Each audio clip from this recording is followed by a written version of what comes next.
ఉదయాన్నే సూర్య భగవానుడు ఎంత అందంగా ఉంటాడో వినాయకుడు అంత అందంగా ఉంటాడట. సూర్య భగవానుడు అందంతో పోల్చడం ఏమిటండి? ఖచ్చితంగా 5 గంటలకు నిద్ర లేచి 5:30 నుంచి 6 గంటల వరకు బాల్కనీలో కూర్చుని ఆకాశం చూసే వాళ్ళకి అర్థమవుతుంది, తూర్పు దిక్కేసి చూస్తే. ఆ అలవాటు పెంచుకోవాలి. పిల్లల్ని కూడా నిద్ర లేపి చూపించాలి.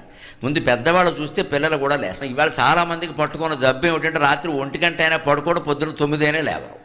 ఇదే పెద్ద శని ఇంటికి. మళ్ళీ మా దగ్గరికి వచ్చి కనకధార చదివితే డబ్బులు వస్తాయి, ఏమి రావు, జబ్బులు వస్తాయి, పో.